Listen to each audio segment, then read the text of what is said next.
Hello students, welcome to our an amazing channel SR academy. तो आज हम करने जा रहे हैं क्लास 10th के साइंस का चैप्टर नंबर 8 जिसका नाम है हेरिडिटी। ये हमारे इस चैप्टर का लेक्चर नंबर 1 होगा यानी पार्ट 1, जिसमें हम हेरिडिटी के बेसिक टॉपिक्स के बारे में डिस्कस करेंगे। हेरिडिटी क्या होती है, किस तरीके से हेरिडिटी में वेरिएशंस आती हैं, इन सब के बारे में डिस्कस करेंगे। और साथ ही साथ हेरिडिटी के लिए हमारे पास एक साइंटिस्ट हैंगे, वो है मेंडल साहब, जिन्होंने काफी तरीके के एक्सपेरिमेंट्स किए थे हेरिडिटी कॉन्सेप्ट को समझाने के लिए। तो उन सारे कॉन्सेप्ट्स के बारे में भी डिस्कस करेंगे।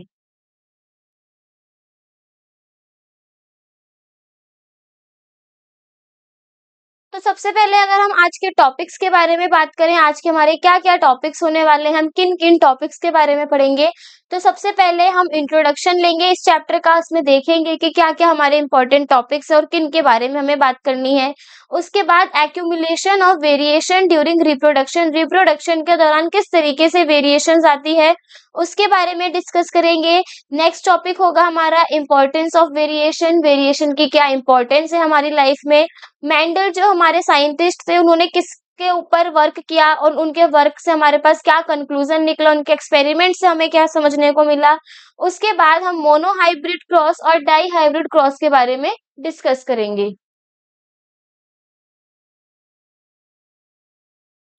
तो ये आज के हमारे सारे टॉपिक्स होने वाले हैं। इसमें जो हमारा चैप्टर है, चैप्टर नंबर 8, ये है हेरिडिटी एंड इवोल्यूशन। लेकिन जो हमारा एनसीईआरटी का कोर्स है सीबीएसई में, वो सिर्फ हेरिडिटी टॉपिक को है, तो हम हेरिडिटी टॉपिक्स के बारे में ही डिस्कस करेंगे। तो ये सारे टॉपिक्स को अब हम एक एक करके शुरू करते हैं।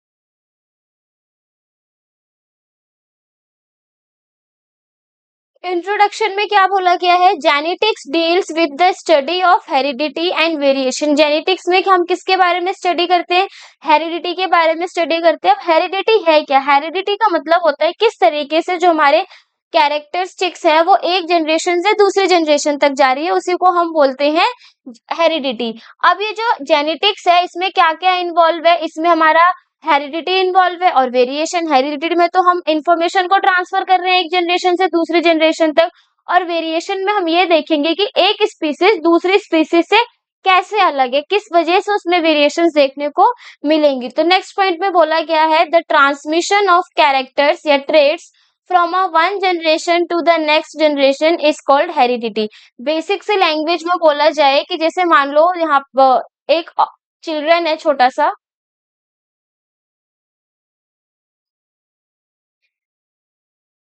एक बच्चा है, इस बच्चे को आधे कैरेक्टर्स या फिर आधे जो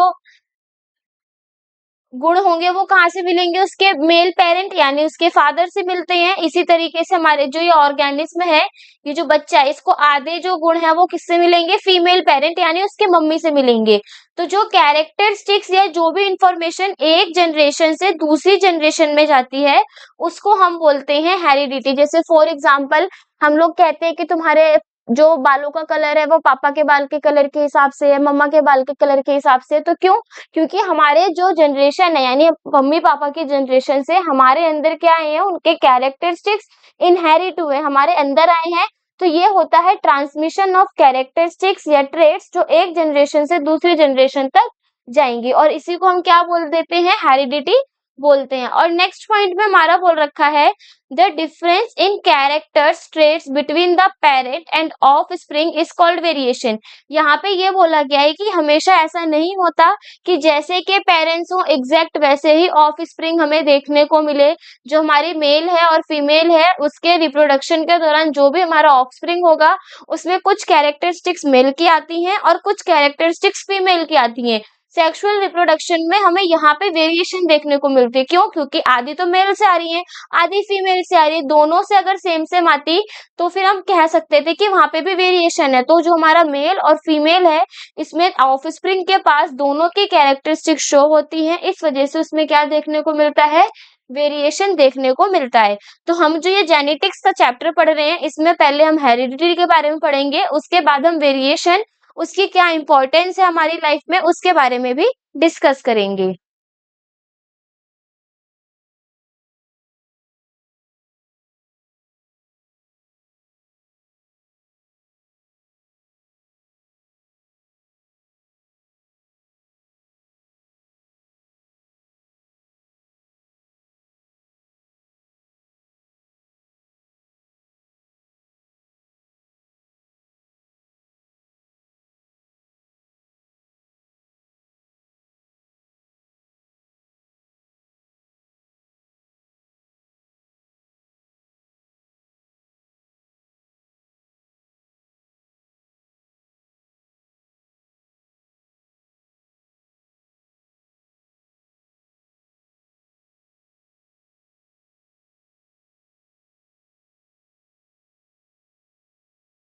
तो सबसे पहले यहाँ पे हम देखेंगे जेनेटिक्स के बारे में। तो देखो, जो जेनेटिक्स है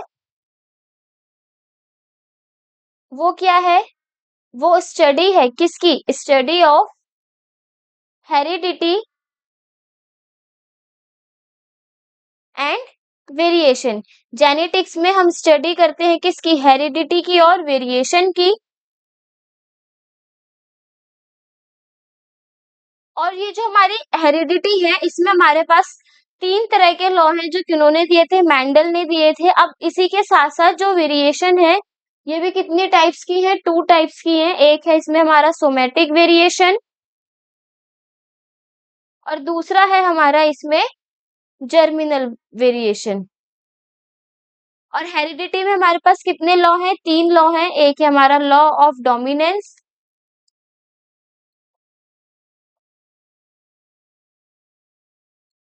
नेक्स्ट है हमारा law of segregation and third है हमारे पास law of independent independent assortment. ये हमारी क्या है? जेनेटिक्स, जिसमें हम स्टडी करेंगे हेरिडिटी और वेरिएशन का। हेरिडिटी के हमारे पास 3 लॉ प्रेजेंट है, law of dominance, law of segregation, law of independent assortment. और वेरिएशन में हमारे 2 टाइप्स के वेरिएशन प्रेजेंट है। एक है हमारा सोमैटिक वेरिएशन और एक है जर्मिनल वेरिएशन। अब हम क्या करेंगे? पहले वेरिएशन के डिफरेंस को समझेंगे, कैसे सोमैटिक वेरिएशन हमारा डिफर है जर्मिनल वेरिएशन से।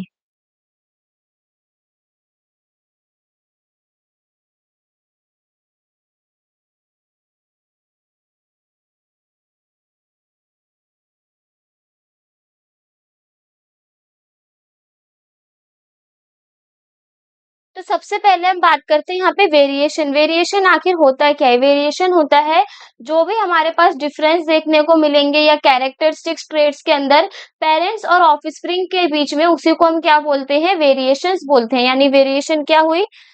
द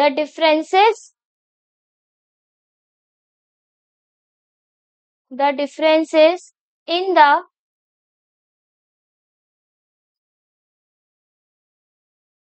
कैरेक्टरिस्टिक्स और ट्रेट्स, या फिर हम इसे कैरेक्टर्स और ट्रेट्स बोल सकते हैं। कैरेक्टर्स और traits between the parent between the parent and offspring. Offspring और पेरेंट्स के बीच में जो भी हमें कैरेक्टर्स और ट्रेट्स का डिफरेंस देखने को मिलता है, उसी को हम क्या बोलते हैं? वेरिएशन बोलते हैं। अब जो हमारा वेरिएशन है वो कितने टाइप्स के हैं? 2 टाइप्स के हैं। एक है हमारे पास इसमें सोमैटिक वेरिएशन और दूसरा है हमारे पास इसके अंदर जर्मिनल वेरिएशन। अब सोमैटिक वेरिएशन और जर्मिनल वेरिएशन में क्या डिफरेंसेस हैं? तो सबसे पहले सोमैटिक वेरिएशन में हमें क्या देखने को मिलेगा कि जो सोमैटिक वेरिएशन होता है ये बॉडी के सेल्स में होता है, और जो जर्मिनल वेरिएशन होता है ये बॉडी के अंदर जो गैमेट्स होते हैं, जिन्हें हम रिप्रोडक्टिव सेल्स बोलते हैं, उसके अंदर देखने को मिलता है। यानी सोमैटिक में क्या होगा? Take place in the body cells, जो बॉडी की सेल्स होंगी उसके अंदर हमें सोमैटिक वेरिएशन देखने को मिलेगा। और जो जर्मिनल वेरिएशन है टेक प्लेस इन गैमेट्स, ये हमें गैमेट्स में देखने को मिलेगा। और गैमेट्स को हम रिप्रोडक्टिव सेल्स भी बोलते हैं।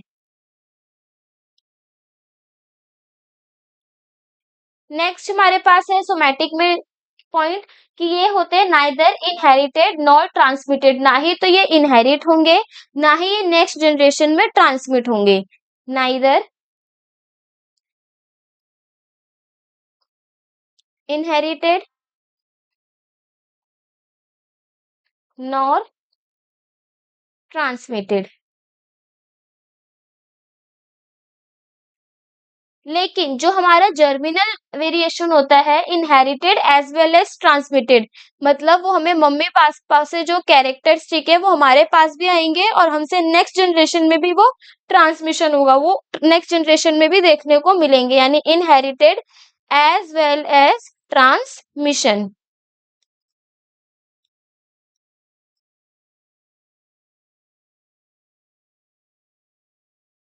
सोमैटिक वेरिएशन को हम एक्वायर्ड ट्रेड्स भी बोलते हैं, also known as acquired traits, and germinal variation को हम इनहेरिट ट्रेड्स भी बोलते हैं, also known as inherited traits। Somatic के हमारे पास एग्जाम्पल हो गए वेरिएशन के, जैसे boring of pinna,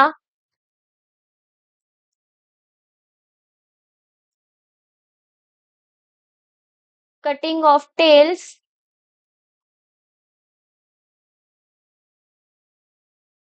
in dogs. ये सारे क्या है सोमैटिक वेरिएशन के एग्जाम्पल। वहीं अगर हम अपने जर्मिनल वेरिएशन के बारे में देखें तो जर्मिनल वेरिएशन में हमारे एग्जाम्पल हो गए ह्यूमन हाइट, स्किन कलर, जो हमारा स्किन का कलर हो गया, ये सारे क्या है हमारे जर्मिनल वेरिएशन। अब देखो ये इसमें डिफरेंस क्या है। वेरिएशन का मतलब तो ये हो गया कि कैसे कोई भी ऑफस्प्रिंग अपने पेरेंट्स से डिफरेंट है उनके कैरेक्टर्स और ट्रेड्स के बेसिस पे। अब हमारे पास जो वेरिएशन है वो दो तरीके की है, सोमैटिक वेरिएशन और जर्मिनल वेरिएशन। सोमैटिक वेरिएशन को हम एक्वायर्ड ट्रेड्स भी बोलते हैं, मतलब ऐसे ट्रेड्स या ऐसी वेरिएशन जो हमने एक्वायर की है बाहर के एनवायरनमेंट से। जैसे फॉर एग्जांपल मान लो एक लड़की है, उसका कान छिदा हुआ, उसने कान में पियर्सिंग करवा रखी है, तो जरूरी नहीं है कि जो उसका ऑफस्प्रिंग होगा उसके भी कानों में पियर्सिंग हो। फॉर एग्जांपल इसमें दे रखा है cutting of tail in dogs, जो एक डॉग है अगर उसके उस कुत्ते की पूंछ कटी हुई है, इसका मतलब ये नहीं है कि जो उसके न्यू बेबी होंगे पपीज होंगे उनकी भी टेल जो होगी वो कटी होगी, ऐसा कुछ नहीं होता। जो हमें इन्वायरमेंट के अकॉर्डिंग हम वेरिएशन अपने अंदर लाते हैं उसे बोलते हैं हम सोमैटिक वेरिएशन। और जर्मिनल वेरिएशन गैमेट्स की वजह से होती है, ये एक जनरेशन से दूसरे जनरेशन में ट्रांसमिट भी होती है, इसी वजह से इन्हें हम बोलते हैं इनहेरिटेड ट्रेड्स। जैसे फॉर एग्जांपल अगर किसी भी पेरेंट्स की हाइट लंबी है तो उनके जो ऑफस्प्रिंग है उनकी भी हाइट क्या होगी, लंबी होगी। या फिर एक फॉर एग्जांपल यहाँ पे हम देखते हैं, जो मेल पेरेंट है और ये हमारा कौन सा पेरेंट है, फीमेल पेरेंट है। तो मेल पेरेंट मान लो गोरा है, ठीक है, उसकी स्किन का कलर क्या है, बहुत लाइट है। और जो फीमेल पेरेंट है उसकी जो स्किन का कलर है वो बहुत ज्यादा क्या है, डार्क है। तो जो ऑफस्प्रिंग होगा उसपे कुछ स्किन के ट्रेट्स फीमेल का भी होगा, कुछ स्किन का ट्रेट्स मेल का भी होगा। या तो हो सकता है उसकी पूरी स्किन मेल पे चली जाए, हो सकता है उसकी पूरी स्किन फीमेल पे चली जाए। तो ऐसे ट्रेट्स जो हमें हमारे पेरेंट्स से मिले, जो हमें हमारी जनरेशन से मिले और वो एक जनरेशन से दूसरे जनरेशन में भी ट्रांसमिट हो, तो उसे हम बोलते हैं जर्मिनल वेरिएशन या फिर इनहेरिटेड ट्रेड्स। ये पेपर के लिए बहुत इंपॉर्टेंट है क्योंकि पेपर में सोमैटिक और जर्मिनल वेरिएशन करके भी क्वेश्चन पूछा जा सकता है, और इनहेरिटेड ट्रेड्स और एक्वायर्ड ट्रेड्स के बीच में क्या डिफरेंस है उसके बेसिस पे भी क्वेश्चन आ सकता है। तो ये तो हो गई वेरिएशन की बात। अब चलते हैं हेरिडिटी पे। हेरिडिटी के लॉ के बारे में पढ़ते हैं, उसमें क्या क्या लॉ है उनके बारे में भी डिस्कस करते हैं।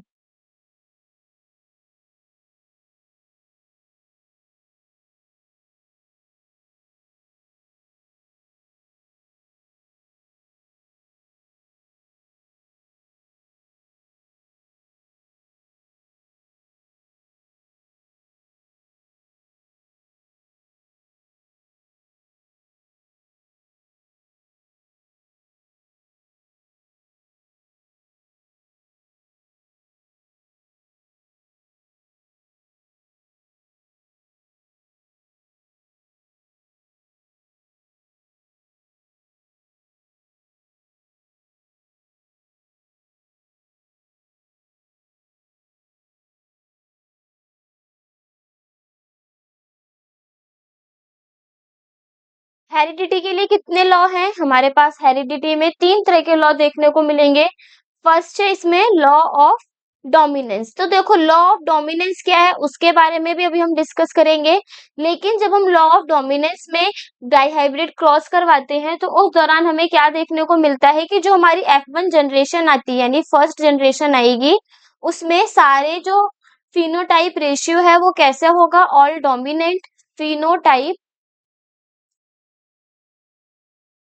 ऑल डोमिनेंट, सारे डोमिनेंट होंगे। इसी तरीके से जो उसका जीनोटाइप रेशियो होगा वो क्या होता है? वो उसमें होता है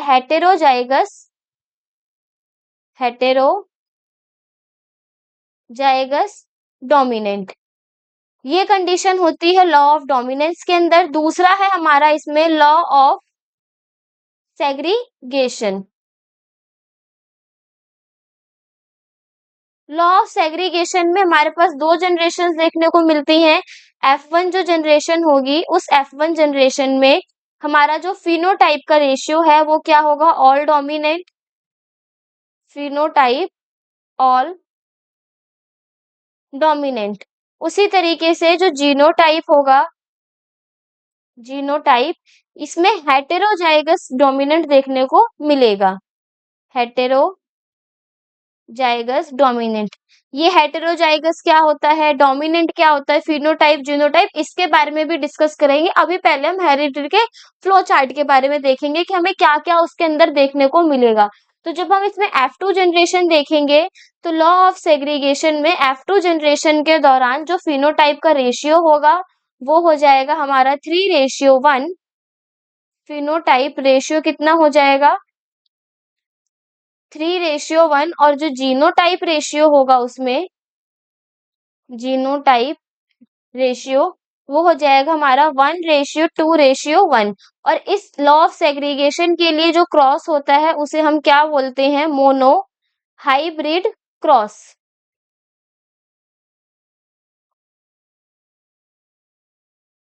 मोनो हाइब्रिड क्रॉस। तो मोनोहाइब्रिड क्रॉस कौन से लॉ में है? लॉ ऑफ सेग्रीगेशन के अंदर। अब लास्ट हमारे पास हेरिडिटी में एक लॉ है जिसे हम बोलते हैं law of independent assortment.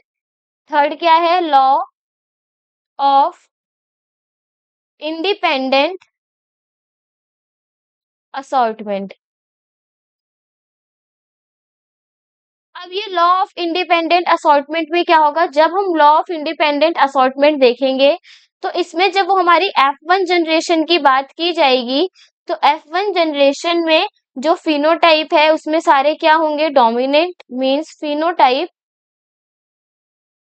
All dominant. इसी तरीके से जो जीनोटाइप होगा जीनोटाइप हेटेरोजाइगस डोमिनेंट। और जब हम इसमें F2 जनरेशन कराते हैं तो F2 जनरेशन में हमें देखने को मिलता है कि जो हमारा फिनोटाइप का रेशियो है वो कितना हो जाएगा? Phenotype ratio become 9:3:1। और जो हमारा ये फिनोटाइप रेशियो आता है और जो भी हमारे पास ये लॉ ऑफ इंडिपेंडेंट असॉर्टमेंट में क्रॉस होता है इसे हम बोलते हैं डाई हाइब्रिड क्रॉस। तो देखो यहाँ पे हमारे पास कितने तरह के क्रॉस है? दो तरह के, मोनोहाइब्रिड क्रॉस डाइहाइब्रिड क्रॉस। और हेरिडिटी में कितने तरह के लॉ है? Law of dominance, law of segregation and law of independent assortment. अब हमारे पास क्या है? पहले हम एक एक करके लॉ को पढ़ेंगे, उसके बाद क्रॉस क्या होते हैं उसके बारे में डिस्कस करेंगे। फिलहाल तो अभी हमने यहाँ पे किसके बारे में पढ़ा? वेरिएशन के बारे में, जिसमें दो तरीके की वेरिएशन है। अब हम ये देखेंगे कि ये वेरिएशन आती कैसे रिप्रोडक्शन के दौरान, सेक्सुअली में वेरिएशंस देखने को मिलती हैं या नहीं मिलती हैं, एसेक्सुअल रिप्रोडक्शन के अंदर वेरिएशंस देखने को मिलती हैं या नहीं मिलती हैं।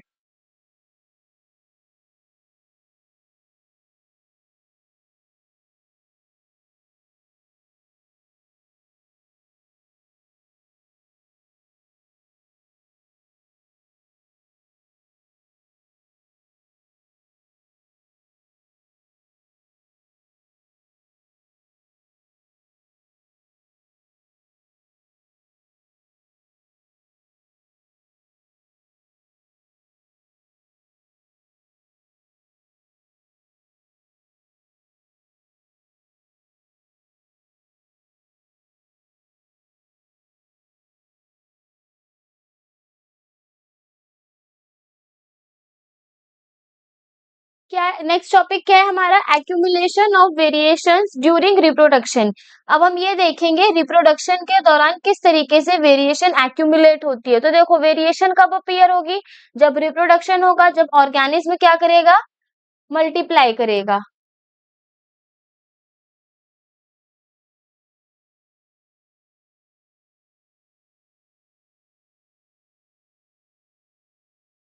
अब जो वेरिएशन है वो किसकी वजह से होता है, अपीयर ड्यूरिंग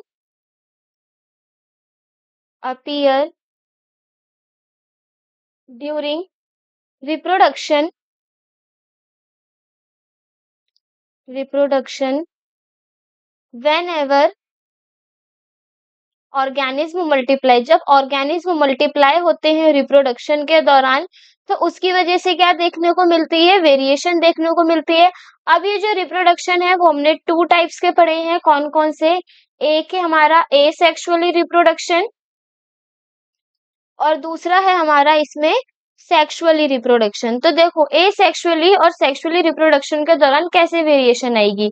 अगर हम एसेक्सुअली बात करें तो एसेक्सुअली रिप्रोडक्शन के अंदर हमें वेरिएशन बहुत कम देखने को मिलती है। क्यों, क्योंकि वहां पे सिंगल पेरेंट्स की इन्वॉल्वमेंट होती है, यानी एसेक्सुअली में वेरिएशंस आर फ्यूअर। वहीं अगर हम सेक्सुअली रिप्रोडक्शन की बात करें तो वहां पे वेरिएशंस हमें ज्यादा देखने को मिलेंगी, क्योंकि वहां पे डबल पेरेंट्स इन्वॉल्व होते हैं, एक हमारा मेल पेरेंट होता है और एक हमारा उसमें फीमेल पेरेंट होता है। तो वेरिएशन का सबसे मेन रीजन यही हो गया कि एसेक्सुअली में कितने पेरेंट्स इन्वॉल्व हैं, सिंगल पेरेंट्स इन्वॉल्व हैं। लेकिन जो हमारा सेक्सुअली रिप्रोडक्शन है उसमें मेल एंड फीमेल दोनों तरीके के पेरेंट्स इन्वॉल्व होते हैं। नेक्स्ट है एसेक्सुअली में जो वेरिएशन है occurs due to small inaccuracy in DNA copying, mutations की वजह से होती है। अब ये म्यूटेशन क्या है, ये हमारा हायर क्लासेस का टॉपिक है, लेकिन बस हमें यहाँ पे ये याद रखना है कि जो एसेक्सुअली रिप्रोडक्शन होता है उसके अंदर जो वेरिएशन देखने को मिलेगी वो अगर किसी बाई चांस डीएनए में छोटा बहुत इनएक्यूरेसी आ जाती है उसे हम म्यूटेशन बोलते हैं, जिसकी वजह से वेरिएशन देखने को मिलती है। Two small inaccuracies in DNA copying, और इसको हम क्या बोलते हैं, इसी को हम बोलते हैं म्यूटेशन। लेकिन अगर हम सेक्सुअली रिप्रोडक्शन के बारे में बात करें तो यहाँ पे जो वेरिएशन आती है वो क्रॉसिंग ओवर होता है क्रोमोसोम का, फिर उनका सेपरेशन होता है, उसके बाद म्यूटेशन होता है। तो यहाँ पे हमें वेरिएशन इसी वजह से देखने को मिलेगी, यानी occurs due to crossing over, separation of chromosome, separation of chromosomes and mutation. तो यहाँ से कंक्लूजन ये निकलता है कि जो वेरिएशन है वो हमें किसके अंदर देखने को मिलेगा, सेक्सुअली रिप्रोडक्शन ऑर्गेनिज्म के अंदर देखने को मिलेगा। अब हमने वेरिएशंस देख ली, कौन से रिप्रोडक्शन में मिलेगा और क्यों मिलेगा। अब हम देखेंगे कि इस वेरिएशन का इंपॉर्टेंस क्या है, क्यों हम बार बार वेरिएशन के बारे में पढ़ रहे हैं, इसका हमारी लाइफ में क्या इंपॉर्टेंस है, क्या महत्व है। तो यहाँ पे जो हमारा वेरिएशन है, सबसे पहले वेरिएशन की वजह से हम इन्वायरमेंट के अकॉर्डिंग अपने आप को अडेप्ट कर लेते हैं, जिससे हम इन्वायरमेंट में सरवाइव कर पाए।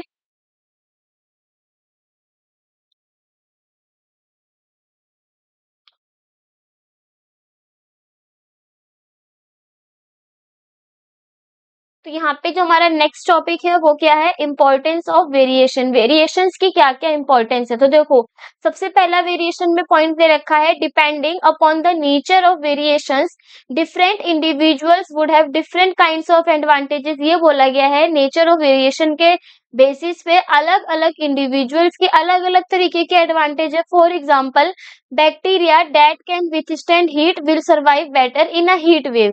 ये बोला गया है जो बैक्टीरिया वो सरवाइव कर सकता है हीट में भी, will survive better in a heat wave, heat में भी, विथस्टैंड हीट में भी, और साथ ही साथ हीट वेव में भी सरवाइव कर सकता है। यानी जो मेन एडवांटेज है वेरिएशन का स्पीसीज में वो ये है, it increases the chances of it survival in a changing environment. जो भी हमारे इन्वायरमेंट में चेंज है उसके अकॉर्डिंग जो हमारी स्पीसीज है वो अपने आप को सरवाइव कर सके, उसमें वेरिएशन की वजह से ही हो पाएगा। यानी जो भी वेरिएशन के एडवांटेज है, सबसे पहला ये है कि वो इंक्रीज कर देता है सर्वाइवल होने के चांसेस किसी भी चेंजिंग एनवायरनमेंट में।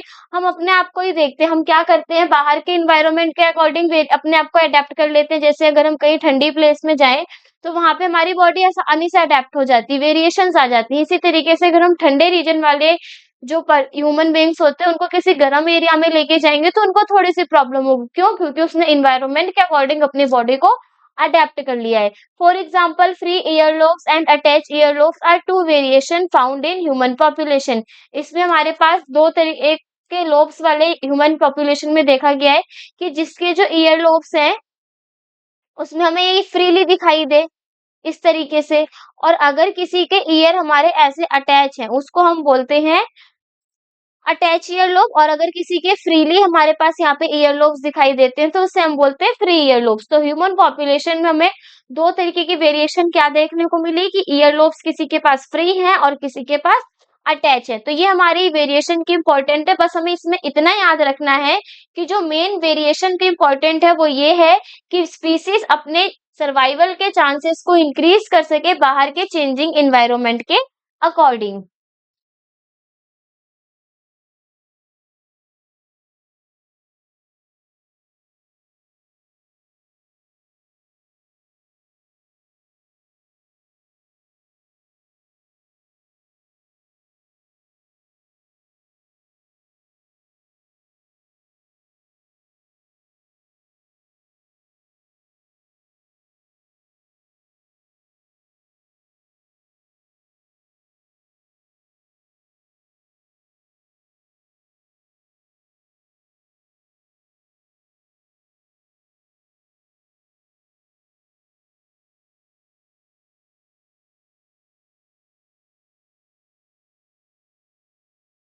नेक्स्ट है हमारे पास topic Mendel and his work on inheritance. हम देखेंगे कि मेंडल जी कौन थे, उन्होंने इनहेरिटेंस पे क्या-क्या वर्क किया। तो सबसे पहले क्या है, Gregor John Mendel 1822 to 1884 started his experiments on plant breeding and hybridisation. हमारे पास एक साइंटिस्ट थे जिनका क्या नाम था, ग्रिगोर जॉन मेंडल। जो ये ग्रिगोर जॉन मेंडल है 1822 से 1884 तक की उनकी लाइफ स्पेन दिखा रखी है। स्टार्टेड हिज एक्सपेरिमेंट्स, उन्होंने अपने एक्सपेरिमेंट स्टार्ट करे प्लांट ब्रीडिंग के ऊपर और हाइब्रिडाइजेशन के ऊपर। And he propose the laws of inheritance in living organism, उन्होंने लॉ ऑफ इनहेरिटेंस दिए लिविंग ऑर्गेनिज्म के ऊपर। जो ये ग्रिगोर जॉन मैंडल है इनको हम फादर ऑफ जेनेटिक्स भी बोलते हैं, यानी ये फादर ऑफ जेनेटिक्स के नाम से जाने जाते हैं। इन्होंने प्लांट सिलेक्ट किया था, वो कौन सा था, वो था हमारा इसमें गार्डन पी। जो गार्डन पी है उन्होंने उसको सिलेक्ट किया था अपने हाइब्रिडाइजेशन के प्रोसेस के लिए। और गार्डन पी का साइंटिफिक नेम क्या है, Pisum sativum. He used a number of contrasting characters of garden pea. उन्होंने जब गार्डन पी को सिलेक्ट किया तो उसमें कंट्रास्टिंग कैरेक्टर्स लिए, मतलब अपोजिट्स में, जैसे किसी का सीड का शेप हो गया, सीड के कलर हो गया, फ्लावर का कलर हो गया, उन्होंने इस तरीके के उसके कुछ कैरेक्टरिस्टिक्स लिए जिनका यूज करके उन्होंने एक्सपेरिमेंट किया और उससे कंक्लूजन निकला। तो यहाँ पे ग्रिगोर मेंडल के बारे में बस बताया गया है। उनकी लाइफ स्पेन 1822 में उनका बर्थ हुआ, 1884 में उनकी डेथ हुई। उन्होंने किस पे एक्सपेरिमेंट किया, प्लांट ब्रीडिंग और हाइब्रिडाइजेशन पे। कौन सा प्लांट लिया, गार्डन पे, यानी पाइसम सेटाइवम। और उसमें भी कैसे के कैरेक्टर्स लिए, कंट्रास्टिंग कैरेक्टर्स का यूज किया। और मेंडल जी को ही हम क्या बोलते हैं, फादर ऑफ जेनेटिक्स बोलते हैं। अब हम देखेंगे कि वो कौन कौन से कंट्रास्टिंग कैरेक्टर्स थे।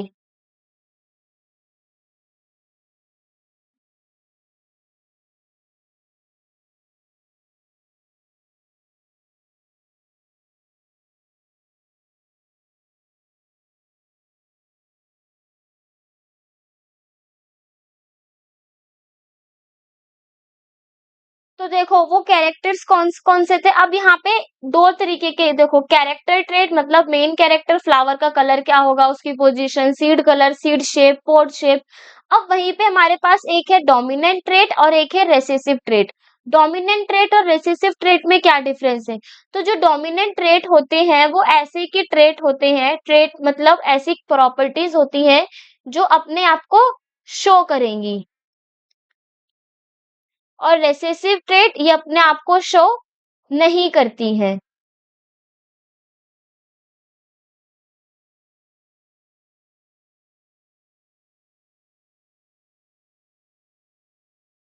यानी जो हमारे डोमिनेंट ट्रेट हैं वो अपने आप को एक्सप्रेस करेंगे, लेकिन जो रिसेसिव ट्रेट हैं वो अपने आप को एक्सप्रेस नहीं करते हैं, तो उसे हम बोलते हैं रिसेसिव ट्रेट। अब देखो हमारे पास क्या क्या 7 पेयर से कंट्रास्टिंग कैरेक्टर्स क्या थी प्लांट में गार्डन पी की।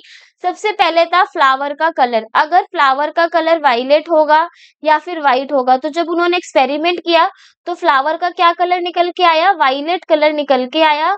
और उसमें रेसेसिव ट्रेट कौन सा लिया था उन्होंने, रेसेसिव ट्रेट में था हमारा उसमें व्हाइट कलर।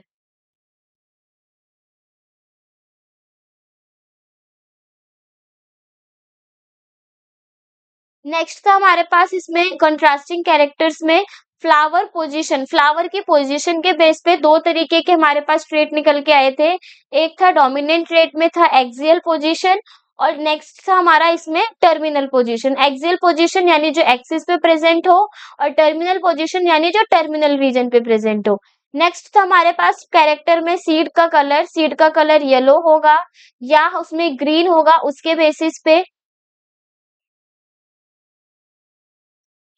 उसके बाद था सीड का शेप। सीड का शेप राउंड होगा या फिर रिंकल्ड होगा।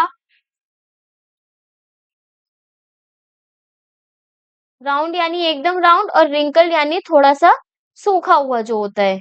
उसी तरीके से पॉड का शेप, जिसमें दो तरीके, एक था हमारा इन्फ्लेटेड शेप, एक था हमारा कंस्ट्रिक्टेड शेप। इन्फ्लेटेड और कंस्ट्रिक्टेड में क्या डिफरेंस है, तो देखो इन्फ्लेटेड में मतलब होता है कि वो जो हमारी शेप हैगी पॉड की, जैसे मटर है, मटर की शेप क्या होगी, एकदम चपटी होगी, तो उसे हम बोलेंगे इन्फ्लेटेड। और वहीं अगर उसकी जो शेप है वो थोड़ी मोटी होगी, जिसमें हमें सीड्स देखने को मिलेंगे, वो होगी कंस्ट्रिक्टेड। यानी चपटी मटर इन्फ्लेटेड, कंस्ट्रिक्टेड यानी फूली हुई मटर। क्योंकि उन्होंने किसका लिया था एग्जाम्पल, गार्डन पी का लिया था। नेक्स्ट था पॉड का कलर। पॉड का कलर क्या होगा, यानी ये जो हमारे पास मटर है उनका कलर क्या होगा, ग्रीन होगा या येलो होगा। तो हाइट ऑफ प्लांट में था टॉल और ड्वार्फ एंड शॉर्ट। देखो, तो डोमिनेंट ट्रेट और रेसेसिव ट्रेट में जब उन्होंने देखा, उन्होंने गार्डन पी लिया, तो उनके पास 7 कैरेक्टर्स के बेसिस पे उन्होंने देखा कि जब उन्होंने हाइब्रिडाइजेशन कराया गार्डन पी का, तो उसमें 7 कैरेक्टरिस्टिक कौन से थे, फ्लावर का कलर वायलेट डोमिनेंट था, और रेसेसिव में हमारा व्हाइट था। इसी तरीके से फ्लावर पोजीशन में dominant axial, recessive terminal, seed colour में dominant yellow, recessive green, seed shape में राउंड डोमिनेंट था, रिंकल्ड रेसेसिव था, पॉड शेप में इन्फ्लेटेड हमारा डोमिनेंट था और कॉन्स्ट्रिक्टेड रेसेसिव था। पॉड कलर में ग्रीन हमारा डोमिनेंट था और येलो रेसेसिव था। उसी तरीके से हाइट ऑफ द प्लांट में डोमिनेंट हमारा टॉल था और रेसेसिव में क्या था, ड्वार्फ यानी शॉर्ट। ये हमारे 7 कंट्रास्टिंग कैरेक्टर्स थे किसके अंदर, गार्डन पी यानी पाइसम सटाइवम के अंदर।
अब जो मैंडल थे, उन्होंने, जो हमारे ये साइंटिस्ट थे ग्रिगोर मैंडल, उन्होंने गार्डन पी ही क्यों सिलेक्ट किया, देखो तो ये पेपर में क्वेश्चन आता है, why he choose garden pea. उन्होंने गार्डन पी क्यों चूज किया, तो सबसे पहले availability of detectable contrasting traits of सिविरल characters. उन्होंने जो भी कैरेक्टर्स लिए थे उनको डिटेक्ट कर सकते थे इजिली।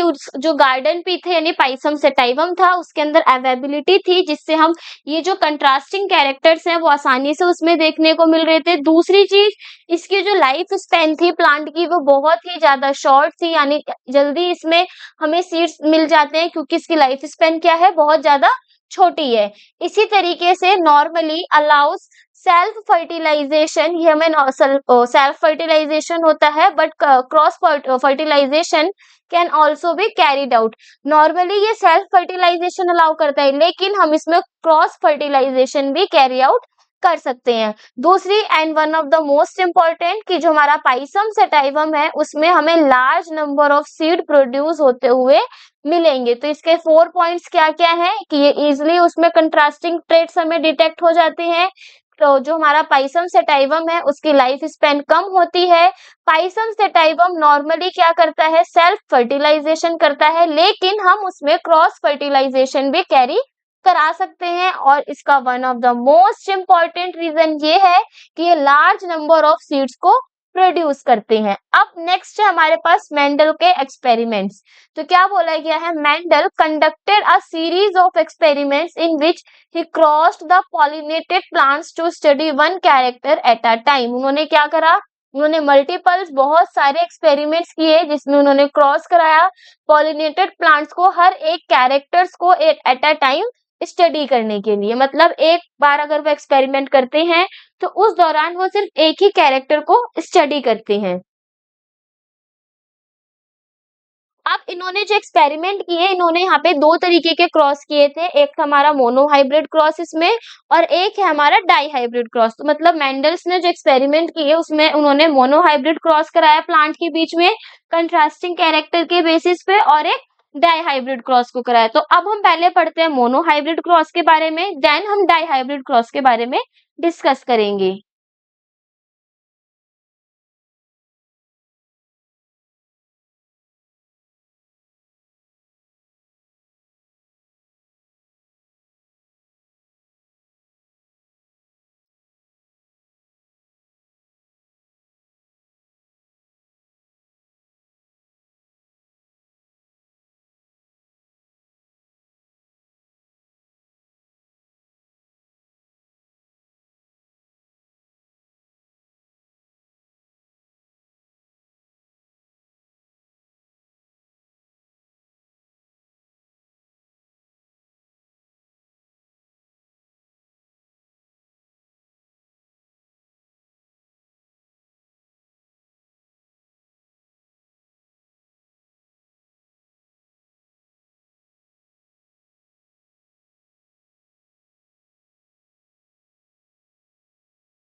तो नेक्स्ट टॉपिक है हमारा क्या, मोनो हाइब्रिड क्रॉस। अब हम पढ़ते हैं मोनो हाइब्रिड क्रॉस के बारे में। तो मोनो हाइब्रिड क्रॉस में क्या बोला गया है, cross between two P plants, किसके बीच में, दो पी प्लांट्स के बीच में, with one pair of contrasting character is called a mono hybrid cross. देखो मोनो हाइब्रिड क्रॉस का मतलब ये है कि यहाँ पे हम कितने हाइब्रिड का यूज करेंगे, एक हाइब्रिड का यूज करेंगे, यानी सिंगल वन कैरेक्टर का यूज करके हम यहाँ पे दो पी प्लांट्स के बीच में क्या करेंगे, क्रॉस कराएंगे। तो यहाँ पे हमने वो कैरेक्टर्स क्या लिए हैं, सबसे पहले हमने लिया है cross between a tall and a dwarf plant, यानी एक हम टॉल प्लांट लेंगे और एक यहाँ पे हम डॉर्फ प्लांट यानी शॉर्ट प्लांट लेंगे। तो देखो जब हम क्रॉस करवाते हैं,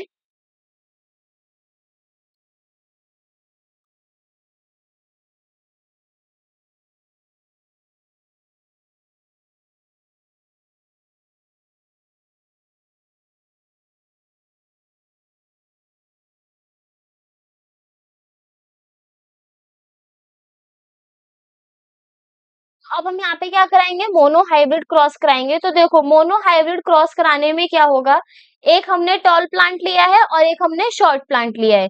तो यहाँ पे हमारा जो टॉल प्लांट हो गया वो, उसको हमने क्या रिप्रेजेंट करा, टी से। और जो हमारा इसमें ड्वार्फ प्लांट हो गया उसको हम रिप्रेजेंट करेंगे कैपिटल टी और स्मॉल टी से, सॉरी स्मॉल टी से।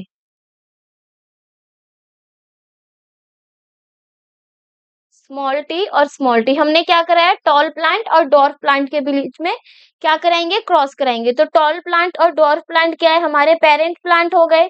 उसके बाद ये जो कैपिटल टी स्मॉल टी है ये क्या है, ये है एलिलिक पेयर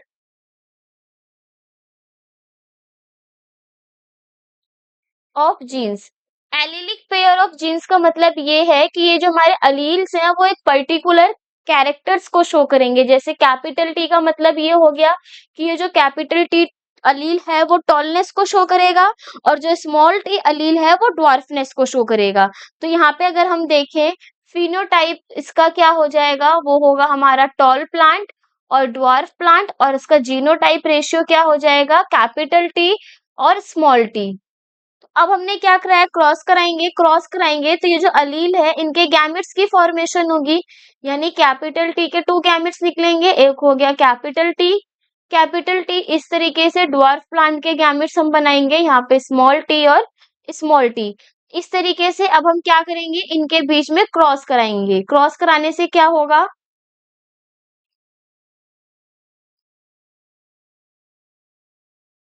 जब हम इनके बीच में क्रॉस कराएंगे तो हमें F1 जनरेशन मिलेगी।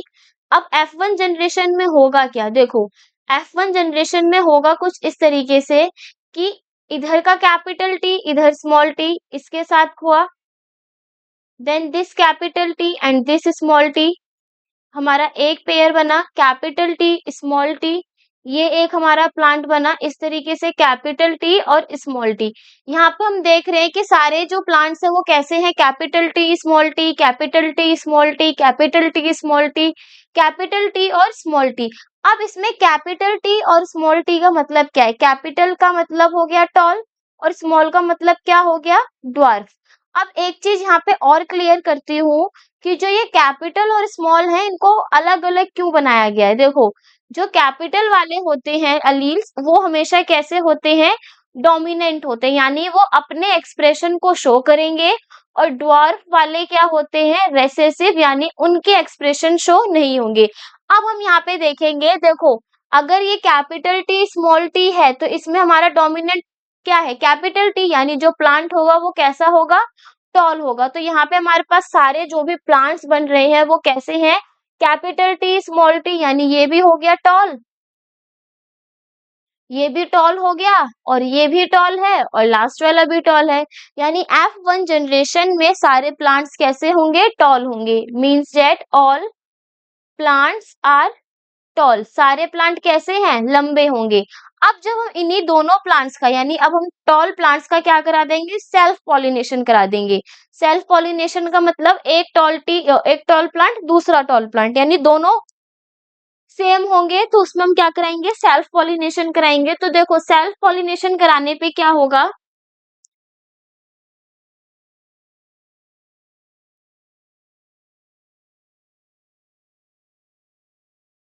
जब हमने इनका सेल्फ पॉलिनेशन कराया, यानी कैपिटल टी स्मॉल टी है, कैपिटल टी स्मॉल टी है, उसके बाद इसके क्या बनेंगे, गैमेट्स बनेंगे, self pollination of F1 generation. F1 generation में हमें क्या मिला था, कैपिटल टी और स्मॉल टी। अब हमने इसका सेल्फ पॉलिनेशन कराया, सेल्फ पॉलिनेशन कराने ते वक्त इसकी गैमेट्स की फॉर्मेशन होगी, और ये क्या बनेगा, कैपिटल टी स्मॉल टी। इस तरीके से इसके गैमेट्स बनेंगे कैपिटल टी और स्मॉल टी।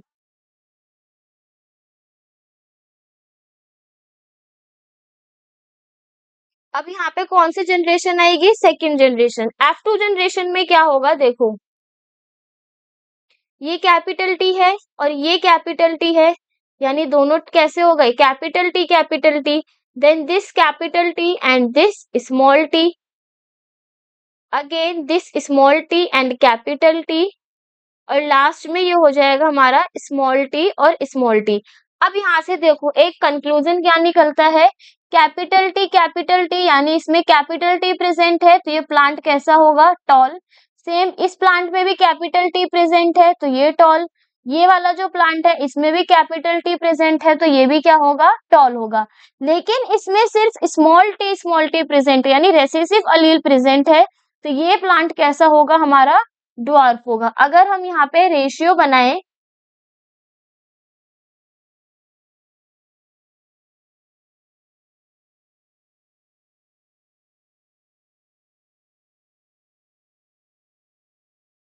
यहाँ पे क्या करें हम, अगर गैमेट्स बनाएं, जैसे हमारे गैमेट्स क्या थे, कैपिटल टी और स्मॉल टी, इसी तरीके से कैपिटल टी और स्मॉल टी।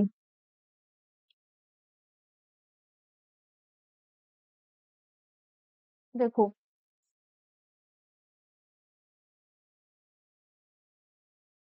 अगर यहाँ पे हम गैमेट्स को ड्रॉ करें तो एक था हमारा पास कैपिटल टी स्मॉल टी, इस तरीके से दूसरा भी था कैपिटल टी और स्मॉल टी। जब हम देखेंगे कैपिटल टी बना, एक है हमारा कैपिटल टी स्मॉल टी, एक और है हमारा कैपिटल टी और स्मॉल टी। देखो 4 बन गए हमारे पास प्लांट के। अब अगर हम इनका फिनोटिपिक रेशियो के बारे में बात करें, फिनोटिपिक रेशियो का मतलब ये है कि वो फिजिकली कैसे हैं, टॉल है या ड्वार्फ है। तो टॉल, और हमें किसका रेशियो देखने को मिलेगा, ड्वार्फ का, क्योंकि आधे प्लांट हमारे क्या है, टॉल है, और आधे क्या है, ड्वार्फ। यानी जो रेशियो होगा वो किसका होगा, टॉल रेशियो ड्वार्फ। अगर हम इसके जीनोटिपिक रेशियो के बारे में बात करें कि कितने प्लांट हमारे टॉल हैं और कितने ड्वार्फ हैं, तो वो कितने हैं, 3:1। अब यहाँ पे देखो ये 3:1 आया कैसे। यहाँ पे हमने देखा कि जो प्लांट्स है उसमें वो कैरेक्टर शो हो रहे हैं जो क्या हो, डोमिनेंट हो, जो अपने आप को एक्सप्रेस करे।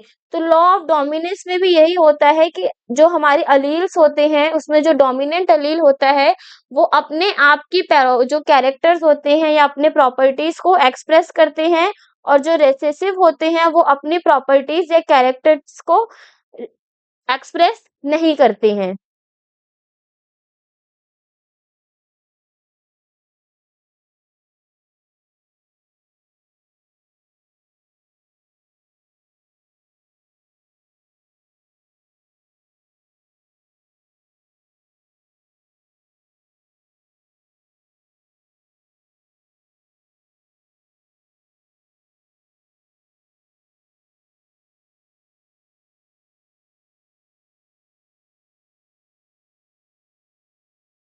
जैसे यहाँ पे हमने देखा हमारे पास क्या कंक्लूजन निकला कि एक तो हमारा कैपिटल टी है, एक हमारा कैपिटल टी है, और एक हमारा स्मॉल टी है। तो ये जो कैपिटल टी स्मॉल टी है ये हमारा क्या है, इसके अंदर हमारा 1 डोमिनेंट अलील एंड 1 रेसेसिव अलील। इसमें से एक हमारा डोमिनेंट अलील है और एक हमारा रेसेसिव अलील है। और इन दोनों में हम देखें तो इसमें जो ऊपर वाला है, देखो एक चीज और, जो ये हमारा डोमिनेंट अलील है इसमें और एक रेसेसिव अलील है, इसमें दोनों में अलग अलग है, एक कैपिटल टी है एक स्मॉल टी है। तो इस हाइब्रिड को हम बोलते हैं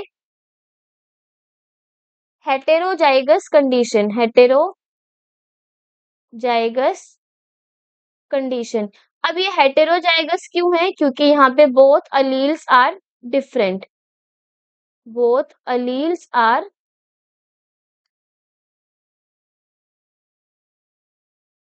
डिफरेंट। अगर दोनों अलील्स डिफरेंट हैं तो उसे हम कौन सी कंडीशन बोलेंगे, हेटेरोजाइगस कंडीशन। अब यहाँ पे मैंने एक और लिखा था कैपिटल टी और स्मॉल टी। अब हम यहाँ पे देखें तो जो कैपिटल टी है इसमें बोथ अलील्स डोमिनेंट, दोनों अलील्स कैसे हैं, डोमिनेंट हैं।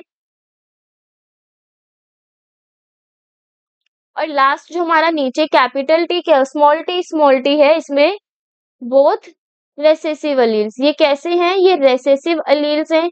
लेकिन ये दोनों जो भी अलील्स हैं उसमें सेम है, capital T same, small T same. तो इस हाइब्रिड को हम बोलते हैं होमोजाइगस कंडीशन। क्यों, क्योंकि दोनों अलील्स क्या हैं इसमें, सेम है। तो हेटेरोजाइगस जिसमें अलील डिफरेंट हो, और होमोजाइगस जिसमें अलील हमारी सेम हो। इसी के साथ अगर मैं फिनोटाइप और जीनोटाइप के बारे में बताऊं तो फिनोटाइप का मतलब क्या होता है, फिनोटाइप का मतलब होता है कि उस प्लांट की फिजिकल अपीयरेंस कैसी है, कि वो छोटा है बड़ा है, इसकी फिजिकल अपीयरेंस को जो बताए उसे हम बोलते हैं फिनोटाइप।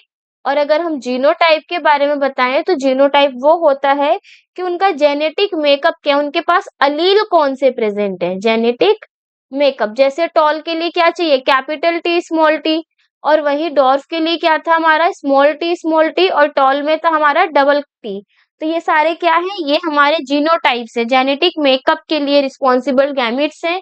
तो ये हुई हमारी मोनो हाइब्रिड क्रॉस के बारे में बात। एक बार हम इसको क्विक रिवाइज और करेंगे क्योंकि इसमें बहुत सारी चीजें देखने को हमें मिल रही हैं।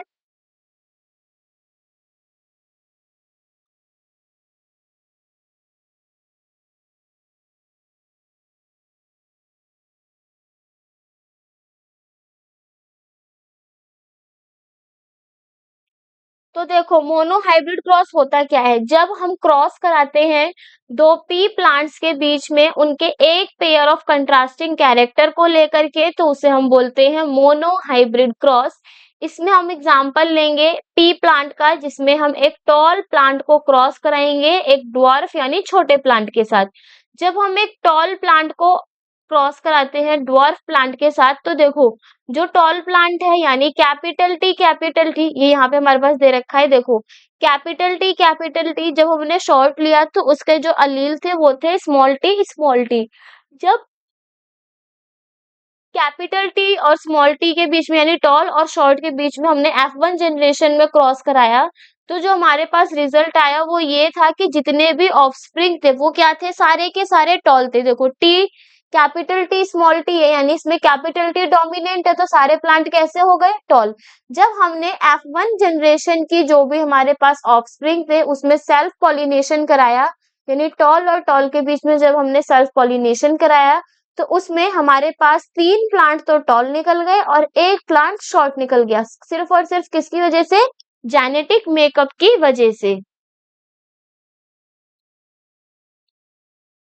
तो देखो अगर हम मोनो हाइब्रिड क्रॉस के कंक्लूजन के बारे में बात करें, इसमें हमें क्या क्या कंक्लूजन देखने को मिला। तो जो हमारा मोनो हाइब्रिड क्रॉस है उसमें हमें ये देखने को मिला कि जो फर्स्ट जनरेशन की प्रोजेनी थी, no medium height plants are no medium all plants are tall. ये बोला गया कि जो हमारा F1 जनरेशन था यानी F1 प्रोजेनी थी, उसमें हमारे जो प्लांट्स थे वो मीडियम हाइट के नहीं थे, सारे प्लांट कैसे थे, टॉल थे। और सेकंड जनरेशन जब हमने F2 जनरेशन देखी, तो उसमें F2 जनरेशन में descendant on the F1 tall plants are not all tall. मतलब जितने भी हमारे F1 में टॉल थे, F2 में वो सभी टॉल ना हो करके 3 प्लांट्स हमारे टॉल थे और उसमें एक प्लांट हमारा कैसा था, शॉर्ट था। तो ये हमारे F1 जनरेशन और F2 जनरेशन की कंक्लूजन निकली।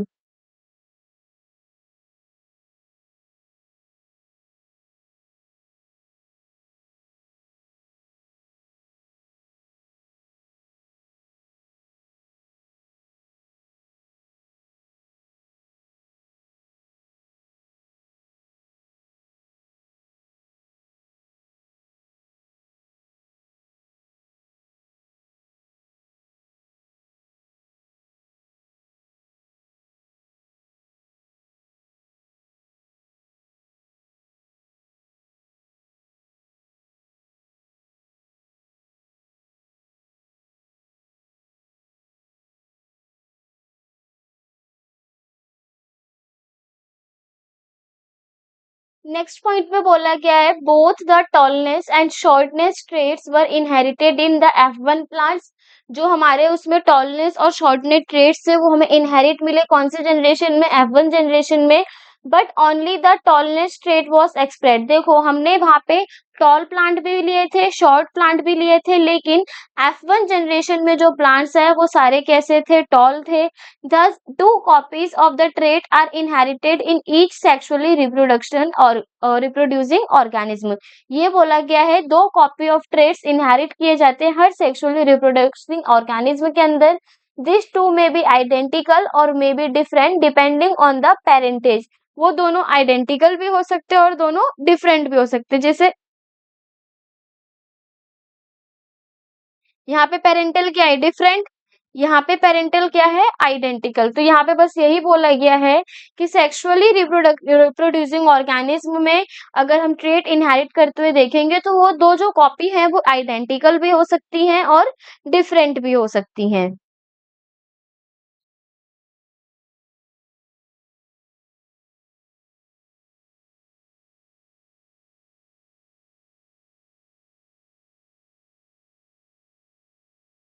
अब मोनो हाइब्रिड क्रॉस में क्या क्या देखने को मिला, देखो प्योर और होमोजाइगस कंडीशन देखने को मिली, कैपिटल टी स्मॉल टी, जिसमें कैपिटल टी में दोनों डोमिनेंट ट्रेट थे और जो स्मॉल टी है दोनों उसमें रेसेसिव एलील से।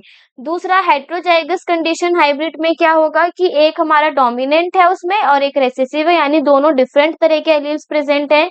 फिनोटाइपिक रेशियो क्या होता है, उसमें हमारा फिजिकल अपीयरेंस देखा जाता है, चाहे वो टॉल हो या फिर शॉर्ट हो। तो हमने फिनोटाइपिक रेशियो में ये देखा कि यहाँ पे हमारे पास कितने टॉल प्लांट्स आ रहे थे, 1 2 3, 3 टॉल थे और एक ड्वार्फ था। तो उसका फिनोटाइपिक रेशियो क्या बना था, वो है हमारा 3:1, यानी 3 टॉल प्लांट्स और 1 शॉर्ट प्लांट्स। और अगर जीनोटाइपिक रेशियो देखें हम अलील के बेसिस पे, तो कैपिटल टी का एक प्लांट था, कैपिटल टी स्मॉल टी के हमारे 2 प्लांट्स थे और स्मॉल टी का सिंगल 1 प्लांट था। और इसमें हम क्या देखेंगे, इसके जेनेटिक मेकअप को देखेंगे। तो यहाँ पर होता है हमारा मोनो हाइब्रिड क्रॉस पूरा फिनिश। अब हम पढ़ेंगे अपने डाई हाइब्रिड क्रॉस के बारे में।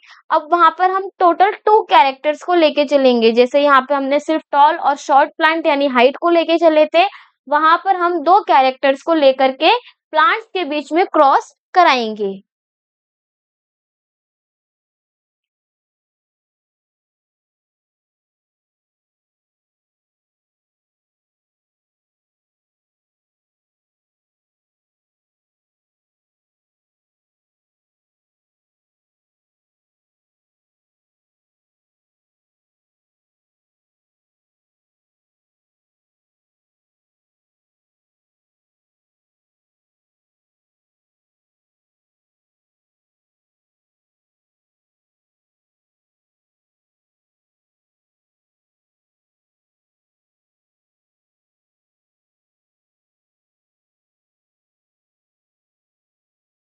ऑब्जर्वेशंस क्या थी मोनोहाइब्रिड क्रॉस की, वो ये थी कि F1 प्रोजेनी के सारे प्लांट टॉल थे, कोई भी मीडियम हाइट का प्लांट नहीं था।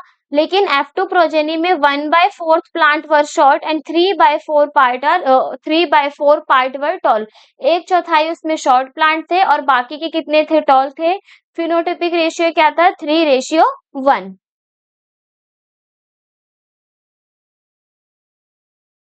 कंक्लूजन था हमारा, capital T and capital T both are tall plants while small T is a short plant. वहां पे हमने ये देखा कि अगर दोनों कैपिटल टी अलील हो या फिर एक कैपिटल टी और एक स्मॉल टी अलील हो तो वो हमारे टॉल प्लांट्स होते हैं। बल्कि स्मॉल टी दोनों कैसे प्लांट होंगे, शॉर्ट प्लांट।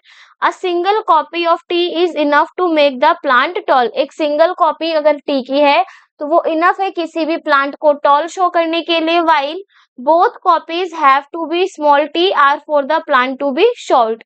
मतलब अगर दोनों कॉपीज हमारी स्मॉल टी रहेगी तो ही प्लांट हमारा शॉर्ट कंसिडर किया जाएगा। आइदर अगर उसमें कैपिटल टी प्रेजेंट है तो वो हमारा क्या होगा, डोमिनेंट अलील की वजह से प्लांट टॉल होगा।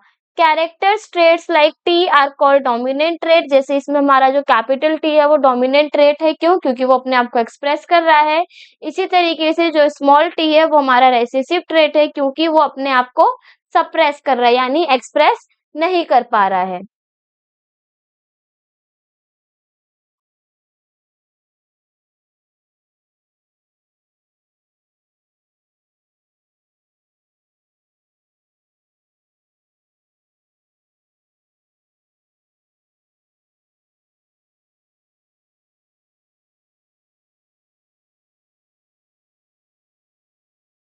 नेक्स्ट है अब हमारे पास डाइहाइब्रिड क्रॉस। इसमें हम क्रॉस कराएंगे किसके बीच में, 2 प्लांट्स के बीच में, जिनके बीच में कितने पेयर ऑफ कॉन्ट्रास्टिंग कैरेक्टर्स होंगे, 2 पेयर ऑफ कॉन्ट्रास्टिंग कैरेक्टर्स होंगे, जिसे हम बोलेंगे डाइहाइब्रिड क्रॉस।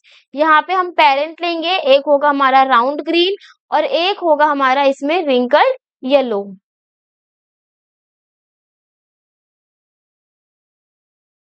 तो देखो राउंड ग्रीन और रिंकल येलो कैसे होगा, अगर हम यहाँ पे पेरेंट की बात करें तो पेरेंट में राउंड ग्रीन और रिंकल येलो, पेरेंट में हो गया हमारा राउंड ग्रीन रिंकल येलो। तो इसके जो गैमेट्स होंगे,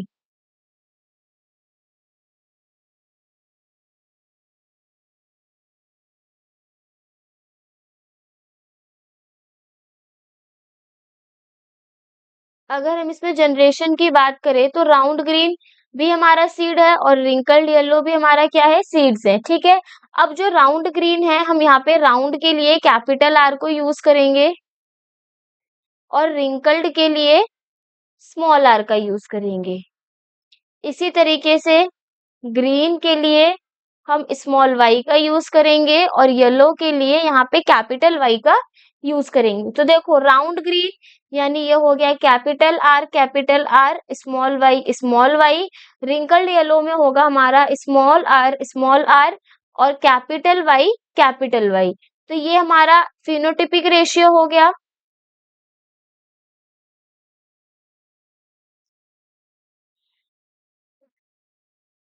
और सीड्स हमारे क्या हो गए, जीनोटिपिक रेशियो हो गए, यानी जिसमें हमारा अलील्स आ रहे हैं कौन से, कैपिटल आर कैपिटल वाई और स्मॉल वाई। अब हम यहाँ पे इसकी गैमेट फॉर्मेशन करेंगे। तो देखो गैमेट फॉर्मेशन में क्या देखने को मिलेगा कि ये हो जाएगा हमारा कैपिटल आर स्मॉल वाई, इसी तरीके से ये हो जाएगा हमारा स्मॉल आर और कैपिटल वाई।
तो जब हम यहाँ पे देखेंगे कैपिटल आर स्मॉल वाई और स्मॉल आर कैपिटल वाई में गैमेट्स फ्यूज कराएंगे यानी क्रॉस कराएंगे, तो F1 जनरेशन में जो हमारे सीड्स होंगे वो होंगे capital R small Y capital Y और स्मॉल वाई। अब ध्यान से देखेंगे यहाँ पे हमें सिर्फ कैपिटल लेटर्स के बारे में देखना है। कैपिटल आर है यानी जो सीड होगा वो कैसा होगा, राउंड होगा।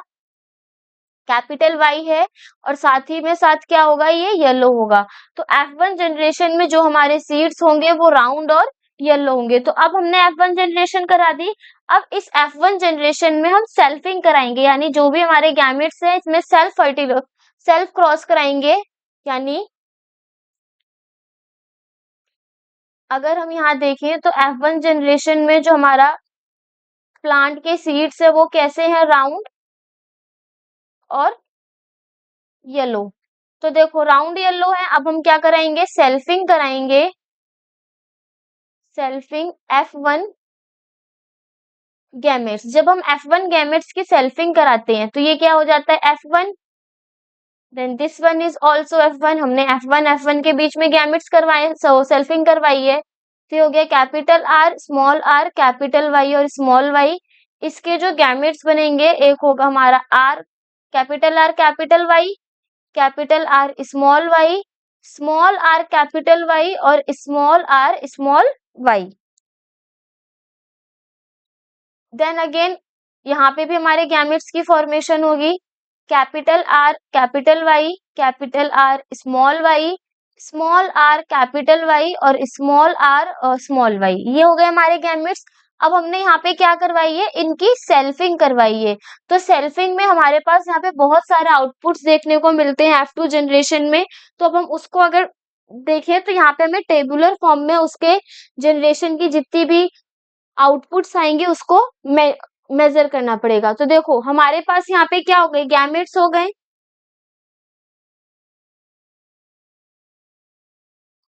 कौन सी जनरेशन है ये, F2 जनरेशन है। ठीक है, F2 जनरेशन में F1 के गैमेट्स एक ये रहे और F2 के गैमेट्स हमारे ये रहे, यानी हमने यहाँ पे सेल्फिंग कराई है। तो देखो सेल्फिंग कराने पे कैपिटल आर वाई और कैपिटल आर वाई, इससे क्या बनेगा, आर आर वाई और वाई। आर वाई जब ये दोनों कंबाइन होंगे तो ये होगा कैपिटल आर कैपिटल वाई और स्मॉल वाई। देन दिस और दिस ये होंगे तो capital R capital Y small are,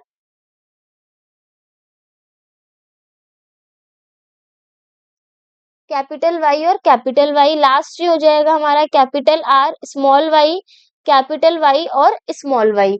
इस तरीके से सेकंड टेबल में कैपिटल आर हो जाएंगे 2 और capital Y and small Y. इसी तरीके से कैपिटल आर और 2 बार small Y, capital R small R, capital Y small Y. Then इसको हम छोटा करके लिखते हैं ताकि हम इसकी फिनोटिपिक रेशियो को भी लिख सकें, F2 जनरेशन। तो ये हो जाएगा capital R capital R capital Y capital Y, capital R capital R capital Y small Y. इसी तरीके से इस पूरी टेबल को फिल करेंगे। देखो हमने इस तरीके से किया है, पहले capital R small capital Y, फिर इस आर वाई को इससे दोबारा करेंगे तो ये हो जाएगा कैपिटल वाई और स्मॉल वाई। थर्ड वाले से करेंगे तो ये हो जाएगा capital R small R capital Y और कैपिटल वाई। उसके बाद फोर्थ वाले से करेंगे तो ये हो जाएगा capital R small R capital Y और स्मॉल वाई। अब ये हो गया। अब इस पूरी कॉलम को हम इस आर वाई से करेंगे।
तो देखो यहाँ पे हमने क्या करा, F1 जनरेशन के जो भी हमारे पास प्लांट्स के सीड्स थे उनमें हमने जब सेल्फ पॉलिनेटिंग कराई तो हमारे पास कुछ इस तरीके से गैमेट के बाद दोबारा से हमें सीड्स मिलेंगे। अब हम देखेंगे ये सीड का जो आउटपुट आया, जो ऑब्जर्वेशन है वो क्या है। तो यहाँ पे कैपिटल आर कैपिटल वाई यानी जो सीड होगा वो कैसा होगा, राउंड। एंड कैपिटल वाई किसके लिए था, yellow. Capital R round, capital Y yellow, capital R capital Y यानी ये भी कैसा होगा, राउंड और येलो। हमें पता है यहाँ पे डोमिनेंट अलील है। कैपिटल आर कैपिटल वाई तो ये सीड भी कैसा होगा, राउंड और येलो। नेक्स्ट में देखेंगे कैपिटल आर कैपिटल वाई, ये सीड भी होगा हमारा राउंड और येलो। नेक्स्ट है हमारे पास कैपिटल आर, इससे ये हो गया हमारा राउंड, लेकिन यहाँ पे हमारा क्या प्रेजेंट है, सिर्फ और सिर्फ स्मॉल वाई, लेकिन वो ट्वाइस यानी पेयरिंग में प्रेजेंट है। तो जो सीड होगा वो राउंड होगा और किस कलर का होगा, ग्रीन, क्योंकि स्मॉल वाई कौन से कैरेक्टर को शो कर रहा था, ग्रीन को। Then capital R capital Y, तो यहाँ पे हमारा सीड हो जाएगा round and yellow. Again capital R से ये हो जाएगा राउंड और स्मॉल वाई से हो जाएगा यहाँ पे ग्रीन। यहाँ पर देखेंगे कैपिटल आर कैपिटल वाई यानी राउंड और येलो। नेक्स्ट है हमारे पास कैपिटल आर यानी राउंड और capital Y means yellow. Small R देखो यहाँ पे एकदम अलग केस आया, स्मॉल आर किसके लिए था, रिंकल्ड के लिए, और कैपिटल वाई हो गया हमारा यहाँ पे येलो सीड के लिए। स्मॉल आर रिंकल्ड और एक कैपिटल वाई है, यानी इसका मतलब क्या हो गया, yellow. Capital R capital Y, ये हो जाएगा हमारा राउंड और येलो। कैपिटल आर से हो जाएगा राउंड और स्मॉल वाई से हो जाएगा हमारा इसमें ये ग्रीन। स्मॉल आर हो गया रिंकल्ड और कैपिटल वाई हो गया हमारा इसमें येलो। स्मॉल आर हो गया इसमें रिंकल्ड और स्मॉल वाई भी क्या हो गया हमारा इसमें ग्रीन। तो ये हमारे क्या है, सीड्स के कलर हैं। देखो ये जो टेबल है ये बहुत ज्यादा इंपॉर्टेंट है, क्योंकि इसमें मिस्टेक्स भी काफी सारी हो जाती है। जब हम गैमेट्स को यहाँ पे लिखते हैं तो उनके फ्यूजन से जो हमारे पास सीड्स बनते हैं, उसको जब हम टेबुलर फॉर्म में लिखते हैं तो वहां पे हमारे पास बहुत मिस्टेक्स होती है कि कैपिटल आर की जगह हमने दोनों स्मॉल आर लिख दिए, इस वजह से। अब हम यहाँ पे इसमें देखेंगे कितने राउंड येलो है, कितने राउंड ग्रीन है, कितने रिंकल्ड येलो है और कितने रिंकल्ड ग्रीन है।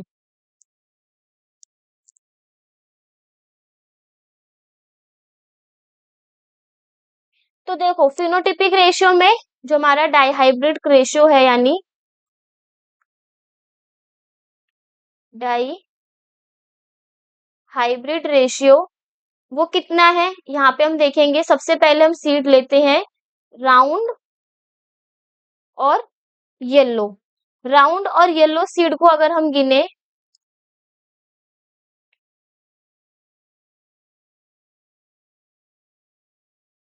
तो राउंड और येलो सीड कितनी है, first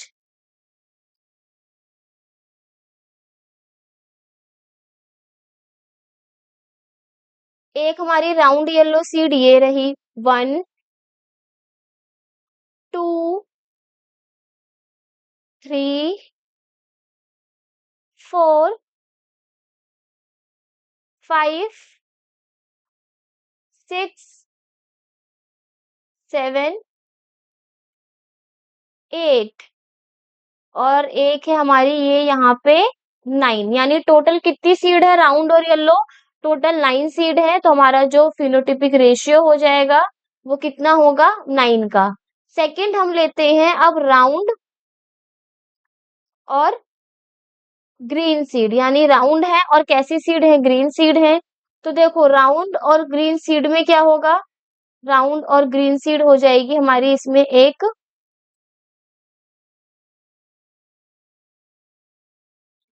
1 2 round green this one and 3। तो यहाँ पे टोटल राउंड और ग्रीन सीड कितनी है, 3 है। तो ये हो जाएगी हमारी इसका फिनोटिपिक रेशियो 3। थर्ड हम लेते हैं इसमें रिंकल्ड और येलो सीड, यानी वो सीड रिंकल्ड भी हो और किस कलर की हो, येलो कलर की। तो देखो यहाँ पे हमारी रिंकल्ड और येलो सीड कौन कौन सी है,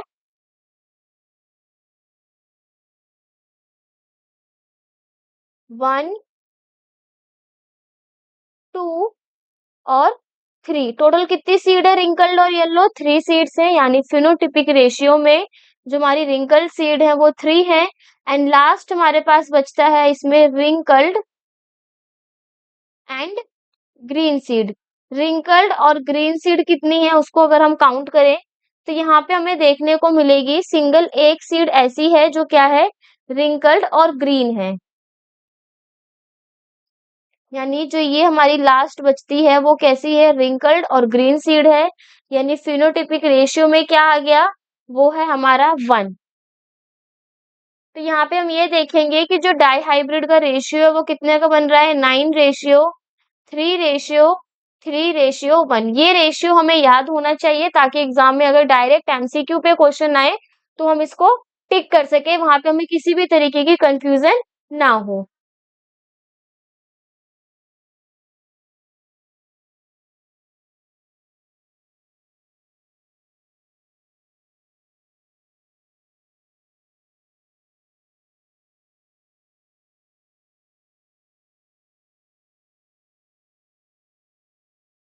नेक्स्ट क्या बोल रखा है ऑब्जर्वेशन में, when capital R small y was crossed with small r small y in F1 generation. All were capital R small y capital Y small y यानी राउंड एंड येलो सीड। ये बोला गया है कि जब हमने F1 जनरेशन में, यहाँ पर जब हमने F1 जनरेशन में इनका क्रॉस कराया तो जो हमारे पास सीड आई वो कैसी थी, सारी राउंड और येलो। लेकिन जब हमने यहाँ पे सेल्फ पॉलिनेशन कराया F1 के प्लांट्स के बीच में पेरेंटल फिनोटाइप को लेके, जिसमें हमने रिकॉम्बिनेट करा किसको, राउंड येलो और रिंकल्ड ग्रीन के सीड को, तो जो प्लांट्स का रेशियो है वो कितना आया, 9:3:3:1, जिसमें हम यहाँ पे ये देखेंगे कि ये जो 9 है वो सीड कैसे हैं, राउंड और येलो है।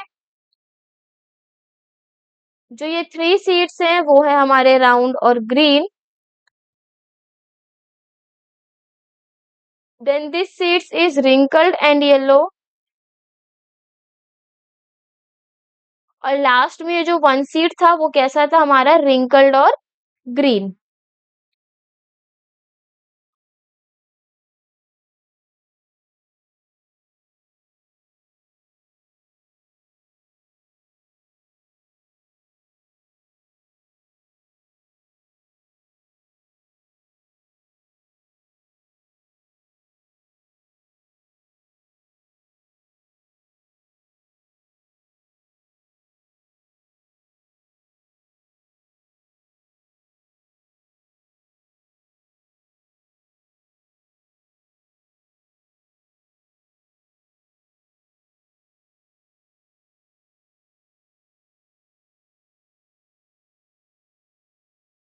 कंक्लूजन हमारे पास क्या देखने को मिला डाइहाइब्रिड क्रॉस में, वो ये कि round and yellow seeds are dominant characters. जो हमारे राउंड और येलो सीड्स हैं वो कैसे कैरेक्टर्स हैं, डोमिनेंट कैरेक्टर्स हैं। Occurrence of new phenotype combination shows that genes for round and yellow seeds are inherit independently of each other. ये बोला गया है अकरेंस ऑफ न्यू फिनोटाइप का जो हमने कॉम्बिनेशन किया है उसमें ये शो हुआ है कि जो राउंड और येलो सीड्स है वो इनहेरिट है इंडिपेंडेंटली।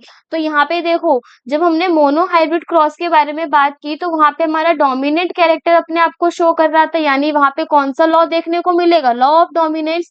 यहाँ पे बोला गया है yellow and green, sorry, round and yellow seeds are inherited independently. जो हमारा राउंड और येलो सीड्स हैं वो इनहेरिट होते हैं इंडिपेंडेंटली ईच अदर पे। तो यहाँ पे हमारा जो लॉ होता है उसे बोलते हैं हम लॉ ऑफ इंडिपेंडेंट असॉर्टमेंट। मतलब हर एक जो हमारा अलील है वो अपनी अपनी प्रॉपर्टी को शो कर रहा है।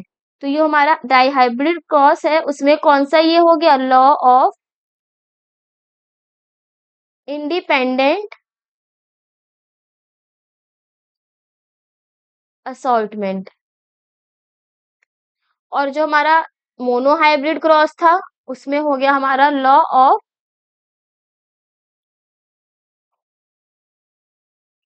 सेग्रीगेशन।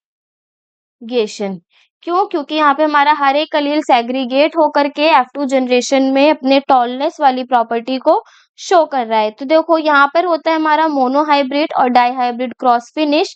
यानी यहाँ पे आज हमने क्रॉस के बारे में पढ़ा, किस तरीके से हमने टॉल प्लांट, राउंड और रिंकल सीड को लेकर के क्रॉस कराया है और क्या क्या हमारे पास ऑब्जर्वेशन देखने को मिली है।